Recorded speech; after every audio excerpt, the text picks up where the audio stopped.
And we back. Just like that. Sold in 60. Shout out to our sponsors.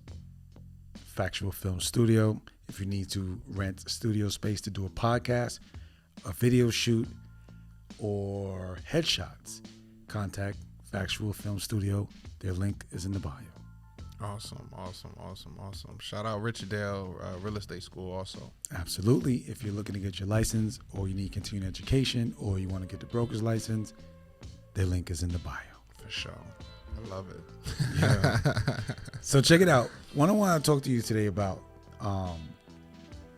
what's the difference between a person that makes $100,000 in income in timeshare sales and a person that makes $500,000 in income in timeshare sales?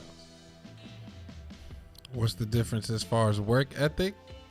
Yeah, like what's separate? Because I had a conversation. Actually, I did a meeting with someone, and we was talking about how most people in this particular company were going to make $100,000. Like it's almost like the minimum. It's funny how we're talking about $100,000 as if it's nothing. You know, everyone makes $100. If you're making $100, it's all right, but you can make more, right? There was a survey, a study that said that in America, the national average household income was about $79,000. And when you talk about household is usually two people. Yes. Where that in the timeshare industry, this particular company that I was talking about, if you're making $80,000 as a sales representative, you're not meeting the sales quota. So then you wouldn't have a job. So that means that for everyone's, and for you guys that's with me, imagine that every salesperson at a company makes 10% of whatever they sell.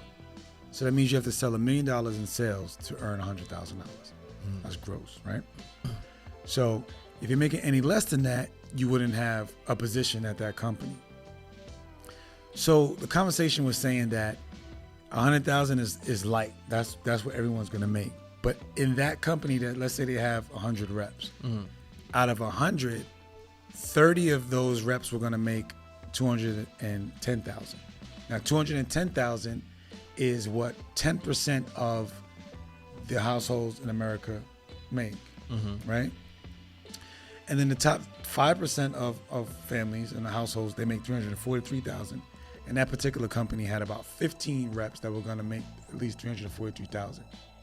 And then you have the top 1% of the world that make at least $500,000. And in that company, there was about 5 reps that were on pace to make $500,000. So my thing is,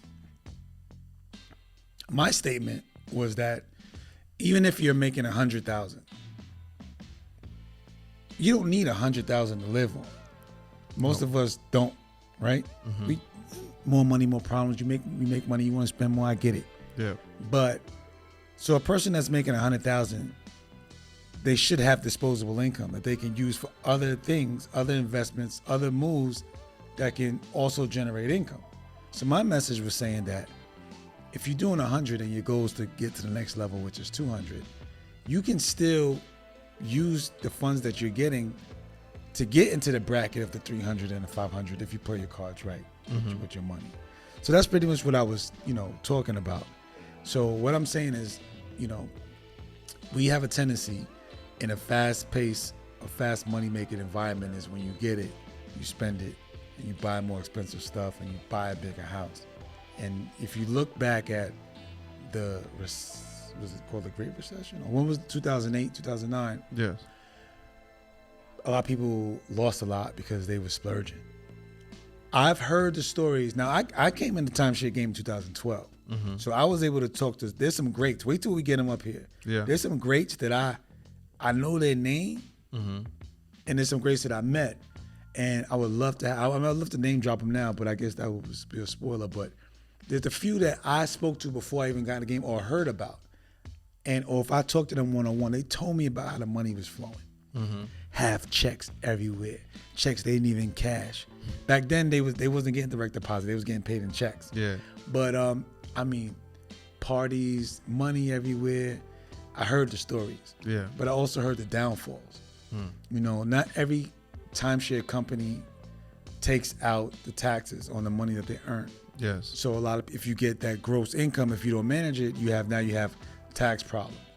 You know, if you are a person that, I know people who didn't drink, started working in timeshare, became alcoholics. Now they drink. I know people that didn't do drugs.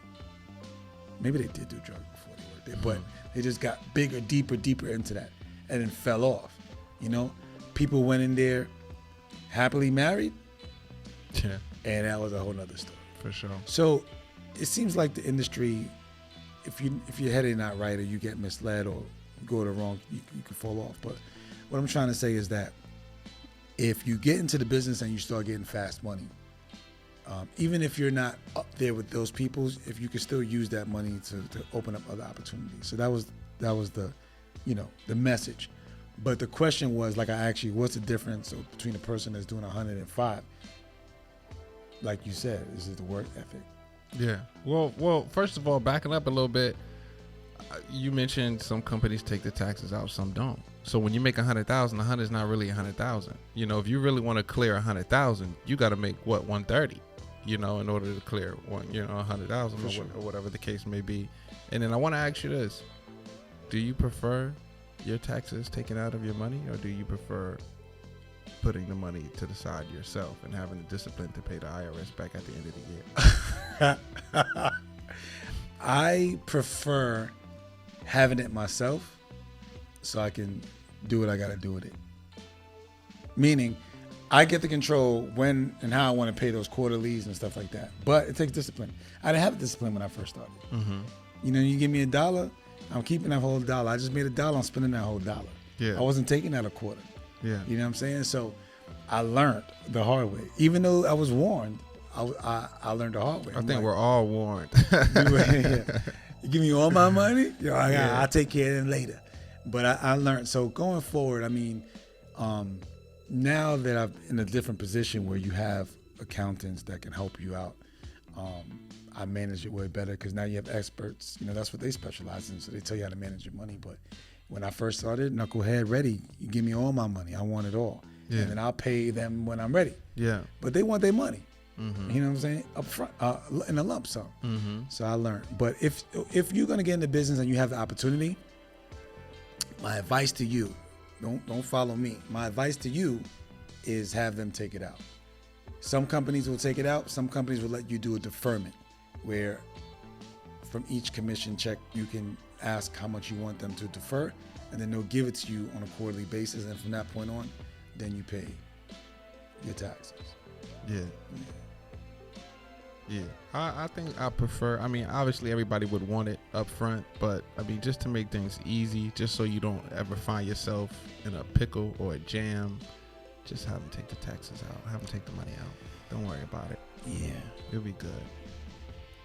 Do that. don't do what I did. For sure.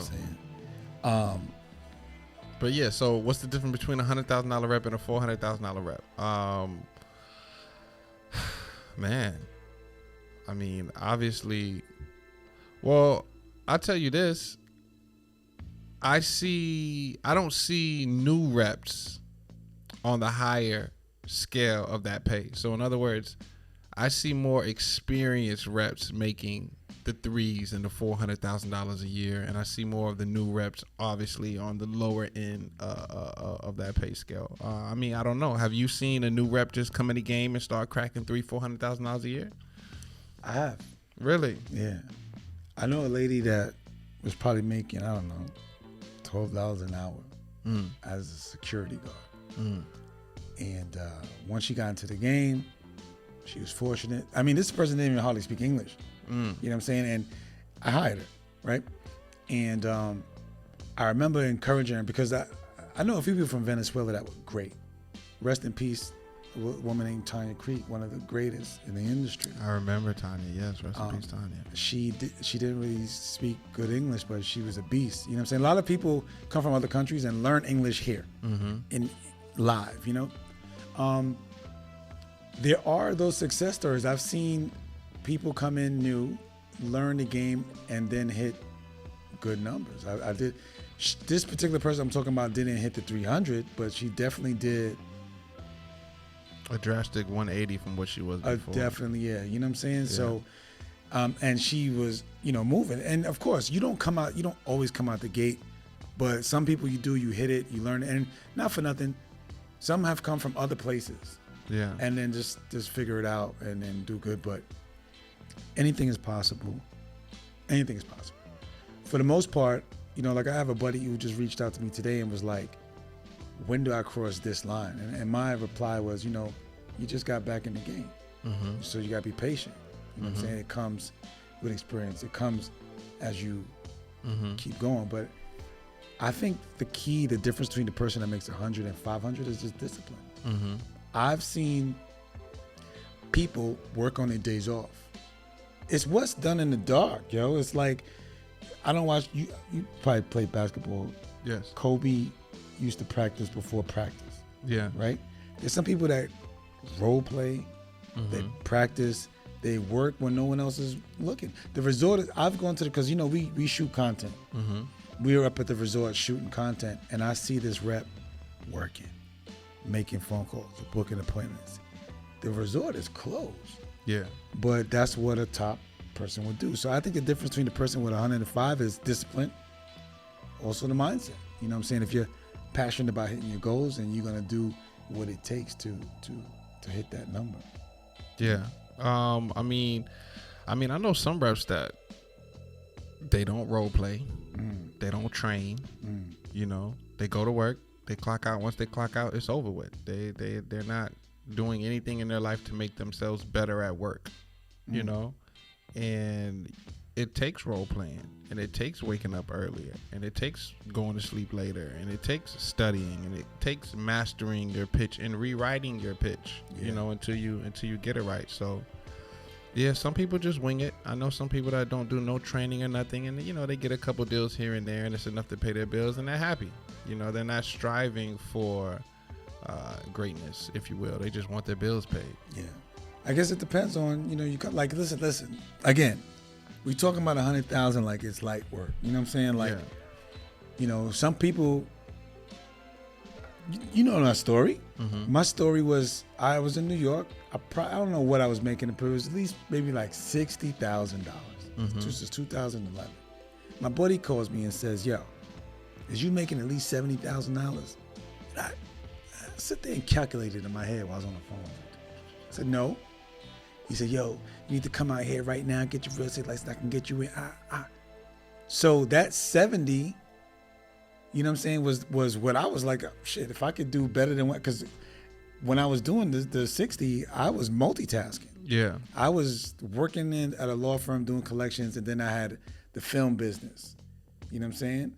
And that's how that number was being hit. Yeah. My boy told me pull up. I came out here and I exceeded that 70. You know what I'm saying? Yeah. And my cost of living wasn't 70. Yeah. You know what I'm saying? So I could have just scale back and be like, I'm good right here. Mm-hmm.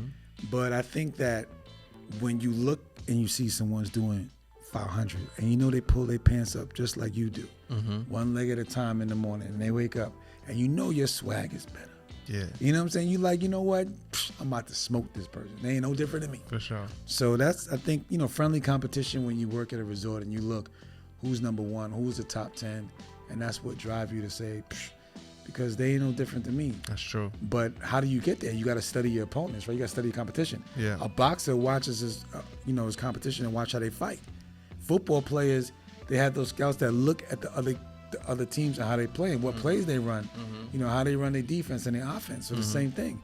If I'm realizing this person's taking X amount of tours and their average sale price is X amount, then I got to figure out, how am I going to catch up and beat that person? Yeah. And if maybe not just be about that person, but how do I obtain my goal? Mm-hmm. You know what I'm saying? If I'm trying to make 300,000, what do I have to write to get to that number? Mm-hmm. So if I'm getting 10%, I got to write 3 million, right? But I got to have cushion because of taxes. Yeah. So I got to do 3.5. Yeah. Now, if I wanted to write 3.5, how many tours can I possibly get? What's my average sale price? Yeah. So if I'm only selling average deals of 17,000, I gotta bump this up and start asking for more money. For sure. So now I'm gonna go for 22,000. There you go. And then you figure it out. Now, how many weeks am I not gonna work? You got some people that don't take no time off. Mm-hmm. You got to force them to take time off. But they got a goal in mind. I'll vacation when I'm ready. I'm working 49 weeks. And when they vacation, I bet you that vacation is amazing. It's probably Bora Bora, Seychelles. You know what I'm saying? Yeah. But it's discipline. Santorini. It's definitely discipline. So I took a quote from Vince Lombardi, and the quote goes like this. It goes, "The difference between a successful person and another is not the lack of strength, not the lack of knowledge, but the lack of will." It's about the will. You got to want it. I compare it to working out. You know, you go to the gym, you can work out, but really it's about the diet, right? So if you're not eating clean and you're not consuming alcohol or empty calories, that'll help you obtain that goal. Yeah. But you gotta have the lack of will to really want it. You know what I'm saying? So that's that. But I think like you said, a lot of people don't role play. Yeah. And I seen actually was somebody's reel on Instagram. Somebody I know too. He's talking about real estate, but his quote was, "Don't role play with real money." I love it. That was dope. Now, how that resonate with me is because you go on listing presentation, you know what I'm saying? You don't want to drop the ball on a listing presentation, you know what I'm saying? So we have to role play. That's not what I'm going to say. But I took that and I used that in a meeting with Timeshare. I did a meeting. I said, don't role play with real money. Because if you, sometimes, like, let's say, for instance, I'm on the floor and someone gives me an objection and you're my manager. I'm like, yo, this is what they saying. They saying they got to put the kids in college. They saying they got to buy a house. And if you give me a line to object or to beat that objection, if it's my first time hearing it, then I got to try to remember what you said and I'm going to say it to them. If I miss it or if I mess it up, I don't deliver it properly. So I missed the opportunity of overcoming the objection. And making money. So now I'm role playing with real money because there's real money on the line. Real money on the line, yeah. But had I been ready and practicing this off the floor, you would have been ready. I would have been ready. Because now you can tell me something that will throw me off and I'll be like, okay, I would say this or I would say that. You know what I'm saying? So the message was don't role play with real money. Yeah, don't role play with real money. Be you. It's almost like if you sell a $60,000 deal and someone says, "Oh man, you're lucky." You know what I'm saying? It's not really lucky if you've been role playing and practicing and preparing for, this tour. You know what I'm saying? What is it? Preparation meets opportunity, right? That's luck for sure. But I mean, this is where role playing and practicing comes into play. There's always going to be a time where you get somebody that comes that doesn't have the spouse with them. And the objection is, my spouse is not here. So you have to know how to overcome that. They need to make a decision for their family, right? You have to know how to overcome that objection. You have to be prepared, right? There's always going to be a time where it's the guest, the owner's children that's coming. You know they're going to say, my mom and dad, I can always use mom and dad's. And you have to be strong enough to say, God bless the child that has his own. You don't want to base your vacation on the hopes of your parents not taking one. As a matter of fact, you don't want to be stuck with something that no longer works flexible, like the one that your parents own. You know what I'm saying? You may have somebody that, I don't want to pay maintenance. I heard you got the maintenance. And you have to be able to overcome that objection. You know what I'm saying? So I just think practicing helps you prepare so it's effortlessly. It doesn't stump you when you're on the... For sure. So like right now, I bet people can throw 1, 2, 3, 4, 5 objections at you right now, and you already know within the split second what to say, how to say it, and things of that nature, because you've been practicing this for a long time, I would imagine. You know what? Also, I mean, anyone that's in the business, it's you're gonna get the same objections over and over and over. It's pretty much. I mean, we could probably sit down and go over them together and be like, these are the top 10 objections that a person's going to get. So, in our industry, it's repetitive. So you just got to be prepared. Now, the difference between the objection and the condition is a condition you can't control. You know what I'm saying? If someone's dying or there's a health issue, there's some things you cannot control. But an objection is most of the time probably just smoke. Yeah, smoke screen. Or, we tell people that when a person says no, they're just saying K-N-O-W, I don't know enough. So if you have the right information, the right data, if you identify what they're telling you, the reason why they don't want to buy, you can turn that around and be the same reason why they should buy. Yeah. You know what I'm saying? And a lot of that comes with persistence. Mm-hmm. You have to like, if you believe in the product, there's no reason why you feel like somebody shouldn't own it. Mm-hmm. Right? So if you guys are dealing with people who are brand new, they don't own any vacations, you got to believe in vacations. You should believe that everyone deserves quality time with their family, to live a nice luxury experience, you know what I'm saying, to have the tranquility and be willing to save money this route. Mm-hmm. If you're already in the business where people don't own, or people do own, you got to show them how getting more is beneficial for them. For sure. You know what I'm saying? So again, we was talking on the last show about, is it for everyone? You know, you got to have those traits. You got to be able to deal with rejection. You got to have the will to overcome objections and to see yourself successful, and a little bit of persistence. You know, that's how I feel. The quote that I read from Dale Carnegie was saying, people develop success from failures, and that discouragement and failure are the two surest stepping stones to success. When you're new, you get discouraged because you're not selling, and you feel that failure. And then you turn to somebody, whether it be a trainer or a manager or your friend or, you know, whatever, and you say, man, I don't know why they're saying no, man. I don't know why I'm not selling this thing. I don't know. And that opens up a dialogue for you to either talk to somebody that could be like, well, what are you doing? Or are you making this a point? Or did you say this? Or, you know, you figure out a way how to overcome those obstacles. That's why I tell anybody that's new, journal. Write down why they bought or why they didn't buy. With experience, when you go back, you'd be like, you know what? If a person told me that this time, I would tell them this. And then you get better. You know what I'm saying? But let's make a disclaimer for a second though, right? Because you're saying you could be in the break room talking with the colleague, coworker. Hey man, it's been 2-3 weeks now. I can't sell it. I can't give it away. What am I doing wrong? I will make this disclaimer. Be careful who you're getting information from, because some of these people are not certified, well-known, Auto Award-winning trainers like Richard Roberts over here, okay, that has years of experience. Some of these people are what we call break room trainers. You know what I'm saying? And the break room trainers, we all know the break room trainers. The break room trainers, so when you work at a timeshare resort, there's this long list, and it lets you know where you are on the list because it lets you know when you're next up, right? So every time a family comes, they call out the name from the list, and the list just continues to go up and up and up until it's your turn. So the break room trainers, their names are usually at the bottom of the list, right? So that means they're the last ones to go out for that day. That means their name is so far at the bottom of the list, they probably won't even go out that day, right. You know? So these are the people that you want to, quote unquote, I don't want to say stay away from, you know, but I definitely would. What would you say, Rich? Like, be careful when you get information from these people, because obviously what they're doing is not working. I won't be like, before you tell me what to do, where you at on the list? Let me see. Exactly.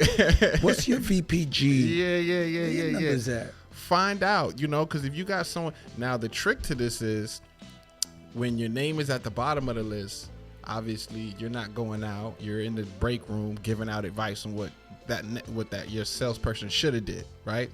But the reps that are at the top of the list, those are the reps that are making money. Those are the reps that are going out, you know, busy 2-3 times a day. They're busy, right?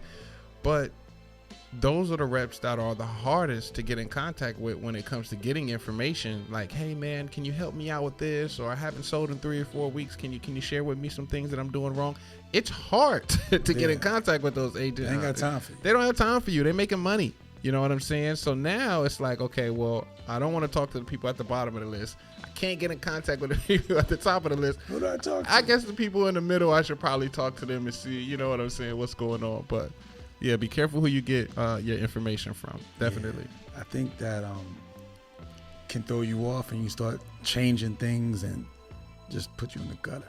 Yeah, for sure. Make you want to throw in a towel. For sure. Yeah. But I mean, at the end of the day, right? Connect with your customer, have a conversation, make a friend, find an angle, and that's what leads to a sale. Yeah. You know what I'm saying? But I think objections is something that's always going to come about. and you just gotta know how to overcome it. But you gotta believe in the product. You know what I'm saying? Then believe in yourself, of course. That's it. But For sure. that's the thing I was talking about just the other day. Just believing in yourself and just not giving up, because Thomas Edison, he said one of our greatest weaknesses lies in giving up, and he says the most certain way to succeed is to try one more time. You know what I'm saying? So there's some people that have tried. They started at a resort, it didn't work out, and it was like, man, forget timeshare, man, I'm out. I went to school shopping for my daughter the other day, and I walked into, I forgot what the store was. I think it was Aeropostale, looking for jeans. Hey, man, Rich, you remember me, man? Yeah, man, I remember I was at Westgate, man, it didn't work out, I'm back here. And I'm like, damn. And I'm just saying, like, that person just left, didn't give it a shot, went back to retail. Was the greatest person dealing with people, you know, coming in, but just didn't find it. Like, sometimes you just got to give it a shot somewhere else. You know what I'm saying? You know, there's different products, right? You have weeks and points. Maybe the weeks product wasn't for him, but the points makes more sense and he could describe it better. You know what I'm saying? Because from my understanding, points you can use for a bunch of different things. Yep. And sometimes if you believe that and you can convey that, maybe you have a better time expressing that to somebody and For sure. do better. So Yeah, I can see that happening. try For sure. one more time, y'all. If you was in it and you didn't like it, try one more time. Yeah. I mean, another thing too is not just the timeshare industry, but sales industry in general. Like, you have to be prepared from moving over from the employee or the hourly pay structure that you're used to you know, getting paid, which is a guaranteed check, because as long as you show up and put in the hours, clock in and clock out, you'll get paid for your time. Yeah. But in a sales commissions job, you can show up all day long. You can work 2, 3, 4 months all day long. But if you don't sell, you know what I'm saying, and get a deal, you're not getting paid. You know what I'm saying? You don't eat. So that's one thing you want to be mindful of. So when you say people start and then, you know, it doesn't work out for them in a month or two, they quit and end up going back to their regular job, that's because you have to be prepared that on a sales commissions job, you don't get paid unless you sell. So, you know, if you're thinking about moving into a commercial, a sales commission job, then you definitely want to have a strong support system at home, or you definitely want to have, you know, a couple months of reserves in the bank just in case it takes you a while to get, you know, your first deal. Yeah, but for sure, definitely be mindful of the hourly and commission jobs, 2 separate things. You got to be prepared for that. Just understand that sales has an unlimited income potential. I let that marinate. Because there's only but so many hours you can work, so much overtime you can get, but sales has an unlimited income potential. You know what I'm saying? There was a saying the other day that we all are millionaires. We just got to grab the ideas out of our head. Well, with sales, there's unlimited opportunities. We just got to take advantage of them and be prepared for them. I agree. You know what I'm saying? And that's how you get sold in 60. For sure. So again, one time, shout out to our sponsors, Richdale Real Estate School. If you're looking to get a real estate license, if you're looking to get your continuing education classes and whatnot, and you're looking to record any real estate promo, you're looking to do a podcast, anything of that nature, get in contact with Factual Film Studio and Richdale Real Estate School. They'll set you on the right track for sure. Both links are in the bio. Click, like, share, repeat.